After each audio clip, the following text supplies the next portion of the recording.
电影圈里有一句话，剧组最难拍的就是动物还有小孩，他们连演技是什么都不知道，就要在镜头前面大哭大笑，给出各种各样的反应。那我真的很好奇，婴儿演员究竟是从哪里来的？这工作人员又是怎么样让这些连话都听不懂的小戏骨们来施展自己的演技的？那么我们做了一些调查，这期节目一起来探索一下电影中的婴儿演员们。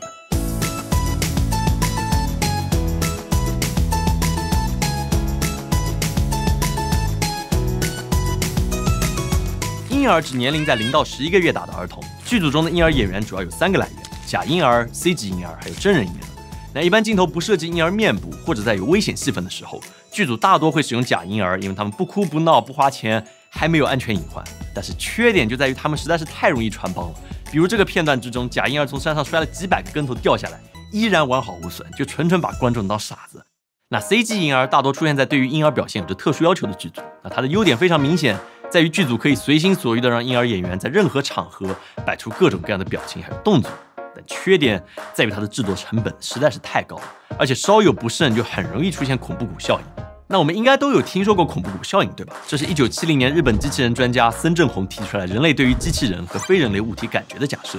那比如说我们在看到和人类外表动作看起来都比较相似的物种的时候，通常会对它有一些好感，像一些电影里的拟人化形象都是这样。但如果这些物种和人类的相似性超过一定程度的时候，我们对它的好感度就会形成山谷一样的跌落。那这种心理现象就是我们所说的恐怖谷效应。那这个时候它和人类之间的细微差别都会显得格外的怪异，甚至让人觉得毛骨悚然。比如儿童机器人 CB2 绝对是可以把小朋友吓哭的程度，但是如果它与人类的近似度继续上升，无限接近人类的时候，人类对它的好感度又会随着相似度增加而开始增加。比如前段时间研究的蜡像就也算是一种。那我突然就有个疑问，就是如果一个人长得太像机器人，会不会产生恐怖谷效应？Senator, we run ads.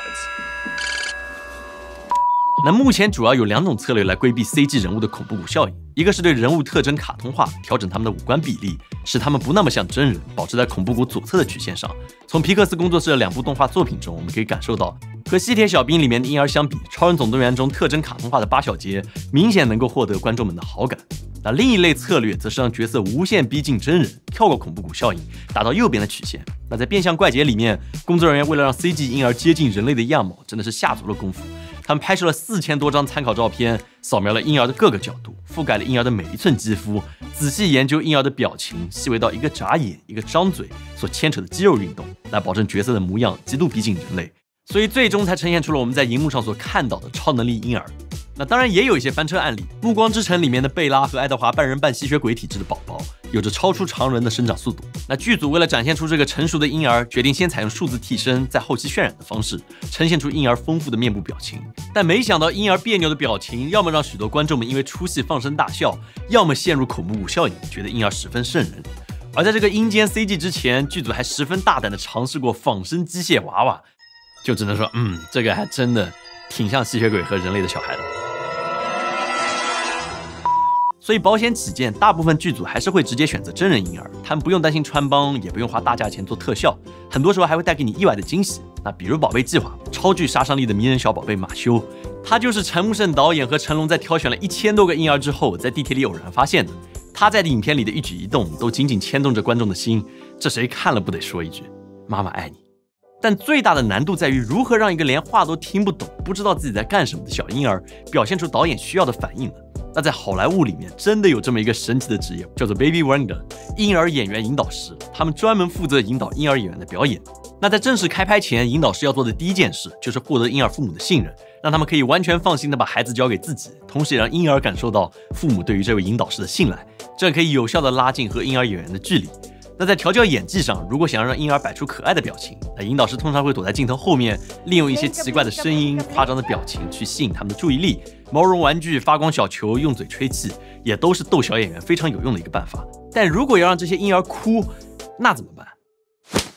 这样是肯定不行的，他们会自己先表演一遍，再来带动小婴儿的情绪。那面对一些高难度的表演，比如说让还不会说话的婴儿演员输出一个单词，这时候就需要婴儿演员引导师运用一些非常特定的技巧。那通常在开拍之前，引导师会在婴儿面前不停地重复这个单词，婴儿会不自觉地跟着模仿，而一旦婴儿说出完整的单词，引导师就会给予奖励，接着不断重复这个训练。这样在正式拍摄的时候，婴儿看到引导师的口型，就会自然地说出这个单词。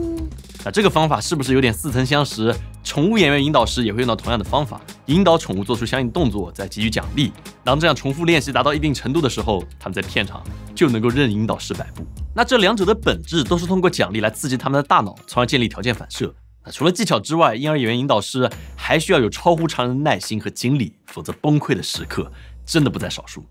那问题来了，作为一名婴儿打工人，要怎么样才能上岗？在好莱坞参与拍摄的婴儿必须持有工作证，还有医生开具的出生证明才能够上岗，以此确保他们不是早产儿，体重正常，并且出生满15天。那这项规定对于新生儿来说是再好不过的，因为他们不用在刚刚来到世界的第一天就成为一名打工人。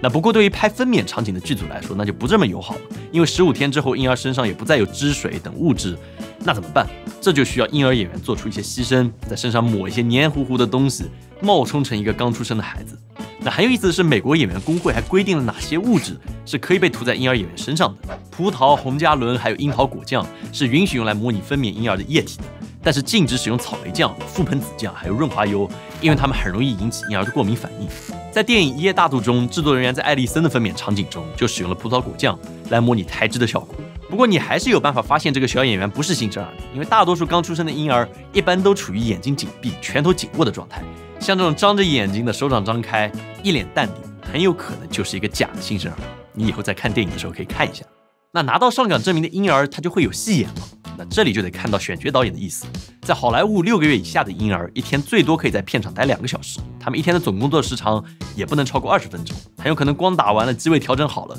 这时间就到了。所以大部分剧组通常会选择双胞胎或者3胞胎来扮演同一个角色，因为这意味着婴儿的场景一天能够拍摄40分钟到60分钟，会好不少。比如《哈利波特》里的小哈利就是由3胞胎姐弟轮流扮演。那刚刚提到的《变相怪杰2》里的超能力宝宝，还有《Baby Daddy》里面的婴儿，都是由双胞胎来扮演的。那不喜欢睡觉的宝宝们更是容易被选中。那除了时间要求外，选角导演还会考虑到剧组对于婴儿行为的要求。那如果需要比较安静的婴儿演员，他们通常会选择3个月以下的婴儿，因为他一天可以睡眠时间达到16个小时。那如果需要婴儿演员做一些爬行还有转身这样的高难度动作，那就起码得招募8个月以上的婴儿。涉及到剧集婴儿演员的选角会更加复杂一些，因为他们还需要考虑到婴儿长大以后的模样。好运查理里的小查理就是随着剧集长大的孩子。那本来剧组在寻找演员的时候打算找一对双胞胎，但是由于小米娅实在是太可爱了，所以就冒险选择了她。那好在米娅的表演非常出色，颜值也一直在线，为影片增添了不少的惊喜。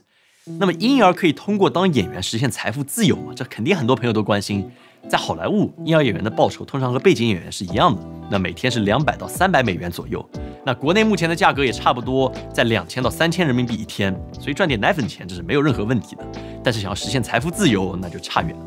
那婴儿在没有花钱能力的时候，他们赚来的钱是怎么被处置的呢？那在好莱坞，婴儿演员税前工资的15%会被存进一个叫做Coogan的账户，工资剩余的20%用于缴纳税收，税后剩下的则会被存入婴儿监护人的账户之中。那这个Coogan账户到底是什么东西呢？原来是以前真的有个叫做Coogan的老哥，从小演到大，一直非常努力，赚了很多钱，但是长大一看，发现这几百万美金早就被他爸妈给挥霍完了，所以他起诉了他的父母。在这之后，以这个Coogan命名的法条就出现了，所有未满18岁的小演员都会获得一个冻结的Coogan账户，只有等到成年之后，账户里的钱才会被解冻，由他们自己来支配。那在影视作品里面，婴儿角色始终是一个特殊的存在，作为人类生命的起点，他们虽然不具备表现力还有言语能力，却能够影响整部影片的喜怒哀乐，引发观众们的情感共鸣。这样可爱却又脆弱的群体，需要我们每一个人的爱惜和保护，才能让更多的影视作品因为他们的独特存在而大放异彩。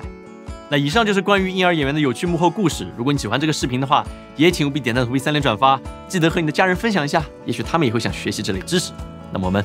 下次再见。等等，先别走，来看看我们的新衣服吧。